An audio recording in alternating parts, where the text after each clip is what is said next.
Bugün bir gün qong'uchi yig'ilib eling.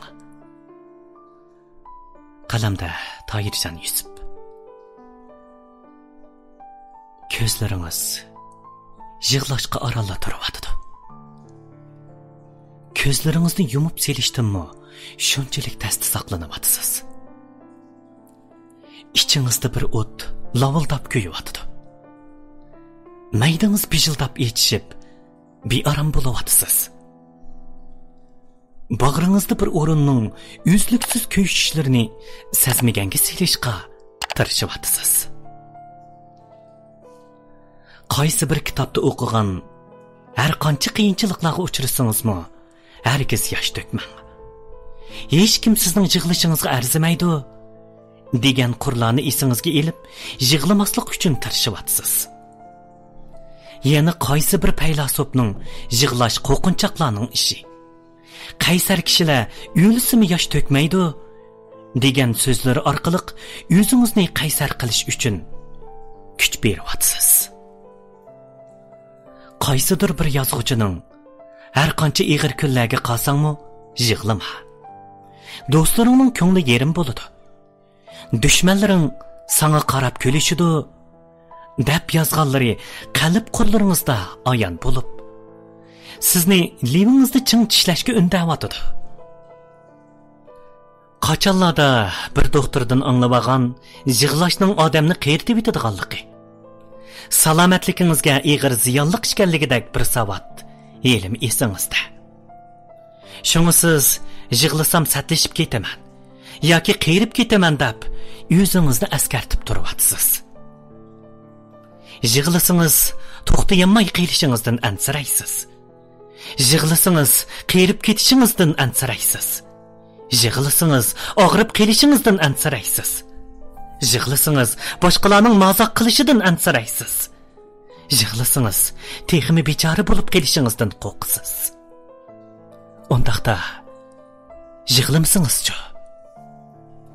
Yig'lamaslik uchun qalbingizning uzluksiz og'riyotganligini sezib turibmi, sezmaganga solasiz. Yig'lamaslik uchun yerib holingizdan kassingizmi, davomli ishlaysiz. Yig'lamaslik uchun maydingiz davrab, tiniqlaringiz taslishyapsizmi, hech bo'lmagandek o'ltirib olasiz. Yig'lamaslik uchun kichikkina yurakingizga nurg'un besimlarni ortib qo'ysiz.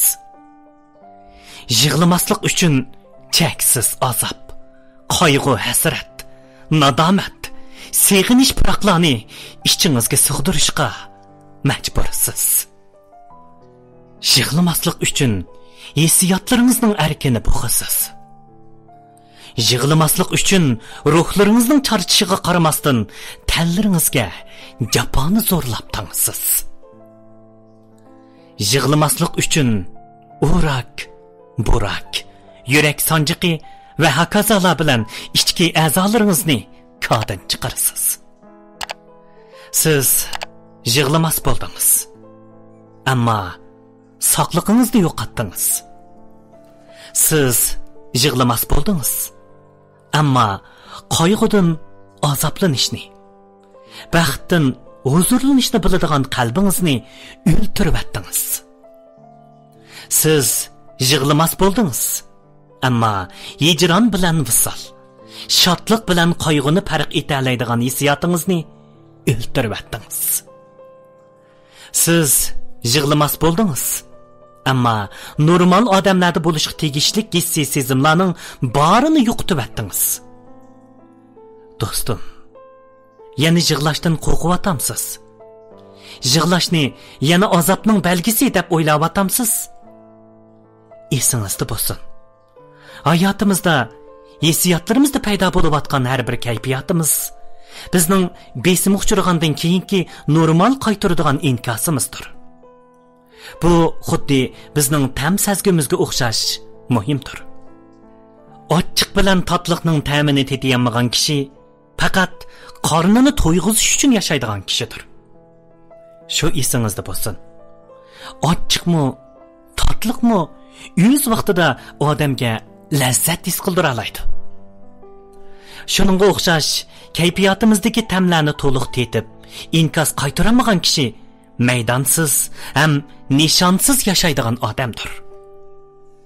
Shunga do'stim, xushal bo'lganda kuling, azoblanganda yig'lang. İçiniz bo'shab qolganda ondan kayfiyatingizni tangshang. Shu esingizda bo'lsin. Azoblanganda yig'lash, xushal bo'lganda kulish normal odamlarning ishidir. İçingizda liqqida dard azob turib, ko'tirib qo'pqisiz hasrat nadomat, seg'inish piroq turib, zo'rig'i besib qo'yib, yuragingizning besimini oshirib atmang. Odam yo'q yerga berib, ovozingizni qo'yib etib, toza yig'lang. Qong'ichi yig'lang. İçiniz bo'shagandan keyin o'zingiz amroq narsalarni yeng. O'zingiz qiziqadigan kitoblarni o'qing. Do'stlaringiz bilan birga bozor cho'gilang. Yoqtiradigan kiyim-kechaklarni setib oling. Hargiz yig'lamaslik uchun o'zingizni tomoqdan qismang. Yig'lamaslik uchun teningizga japoni zo'rlab tangmang. Ko'zlaringizda liq yosh lig'irlab tursimi, o'zingizni bechoralarcha kulishga qistamang.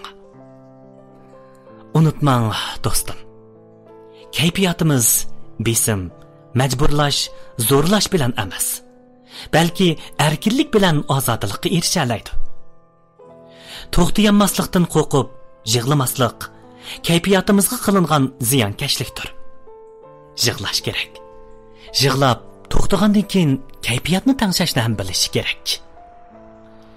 Yig'lamaslik uchun o'zingizni zo'rg'a besib otamsiz. Yig'lasangiz to'xtayanmay qilishingizdan ansirab otamsiz. Nurg'un dard alamni ichingizga selib, zo'rg'a qaysar yashab otamsiz. Maydingiz uzluksiz bearam, un-tunsiz yosh to'kib, hech kimga yeshingizni ko'rsatmay yurib otamsiz. Bugun yig'lang do'stim. İçiniz bo'shig'icha yig'lang. Ovozingizni qo'yib etib yig'lang. Shu yig'ingiz bilan ichingizdagi hammani chiqarib tashlang.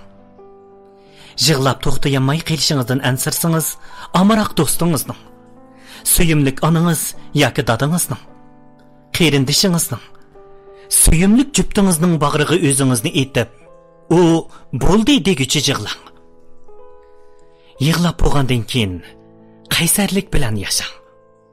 Keyningizga qaramang. Oldingizga qarab mazmut qadam besing. Hammani unutib, hayotingizni qaytadan boshlang. O'zingiz xushal bo'ladigan ishni qiling.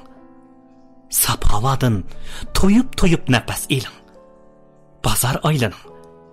O'zingiz yaxshi ko'radigan tanharakat turlari bilan shug'ullaning. Do'stim, kayfiyatingizni erkin qo'yib beringki, hech bir hisni uningga zo'rlab tengib qo'ymang. Do'stim, yig'lig'ingiz kelyapti. Qani keling. Bugun bir qitim, faqat birlik qitim biz bilan birlikda qong'ichi yig'lab eling.